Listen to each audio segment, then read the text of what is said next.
సంస్కృతి, మన సాంప్రదాయాలు ఎప్పటికీ మనతోనే ఉండాలి. భారతదేశపు మహాగ్రంథాలు, కావ్యాల సంపూర్ణ సంకలనం.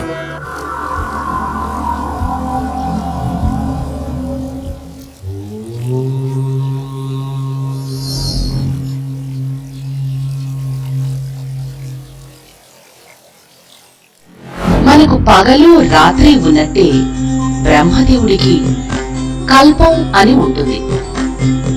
కల్పం పూర్తయిన తర్వాత బ్రహ్మదేవుడు విశ్రాంతి తీసుకుంటాడు. కొన్ని కల్పాల తర్వాత ఆ బ్రహ్మదేవుడి స్థానంలో మరొకరు వస్తారు. అలాంటి ఒక కల్పం పూర్తవుతున్న సమయంలో బ్రహ్మ అలసిపోతాడు. నిద్ర ముంచుకొస్తుంది. నిద్ర వచ్చిన బ్రహ్మ పెద్దగా ఆవలించాడు. అలా ఆవలించగానే అతడి నోటిలో నుంచి వేదాలు బయటకు జారిపోయాయి. వేదాలు బయటపడడం హయగ్రీవుడనే రాక్షసుడు చూశాడు. వెంటనే వాటిని అపహరించాడు. విష్ణుమూర్తి ఆ రాక్షసుడి నుంచి వేదాలను తిరిగి బ్రహ్మకు ఇవ్వాలి అనుకున్నాడు.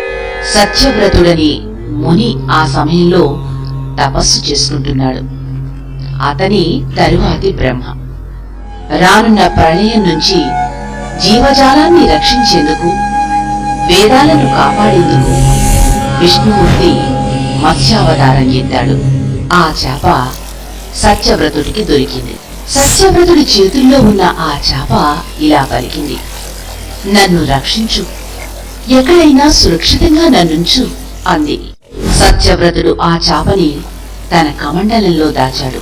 మరుసటి రోజుకి ఆ చేప పెద్దదైపోయింది. అదప్పుడు కమండలంలో పట్టడం లేదు. పెద్ద కుండలో ఆ చేపను విడిచాడు సత్యవ్రతుడు.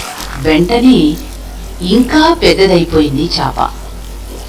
అప్పుడు దాన్ని చెరువులో విడిచాడు సత్యవ్రతుడు. ఆ చేప మళ్లీ పెద్దదైపోయింది. దాన్ని సముద్రంలో విడిచిపెట్టాడు. అప్పుడు కూడా బాగా పెద్దదైపోయింది. అప్పుడు సత్యవ్రతుడికి అనుమానం వచ్చింది, నువ్వు సాక్షాత్తు విష్ణుమూర్తివి, నాపై దయ చూపు అని వేడుకున్నాడు. అప్పుడు ఆ చేప ఇలా చెప్పింది, ఇప్పటి నుంచి 7 రోజుల్లో ప్రళయం వస్తుంది. నువ్వు అన్ని జంతువుల్లో ఒక్కొక్క జంటను నేను పంపించే వాడెక్కించు. నేను ఆ వాడను రక్షిస్తాను. మళ్ళీ సృష్టికి అవి అవసరం అవుతాయి. దీనికి సత్యవ్రతుడు సరే అన్నాడు. వెంటనే చేప వెళ్ళిపోయింది. అక్కడ నుంచి ఆ చేప నీళ్లలో దాక్కున్న హయగ్రీవుడి దగ్గరకు వెళ్ళి అతన్ని చంపేసి వేదాలను రక్షించింది. 7 రోజులు గడిచాయి. ప్రళయం ప్రారంభమైంది. వర్షం పడుతుంది. ఎంతలో సముద్రపు ఒడ్డును ఎదురు చూస్తున్న సత్యవ్రతుడికి పెద్ద వాడ కనిపించింది. అన్ని జంతువుల జంటలను ఆ వాడలో ఎక్కించాడు.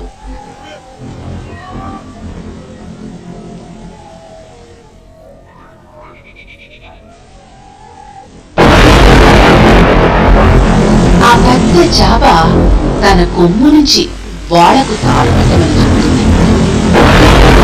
అలా కట్టించుకుని ప్రళయ సమయంలో వాడ మునిగిపోకుండా కాపాడుతుంది.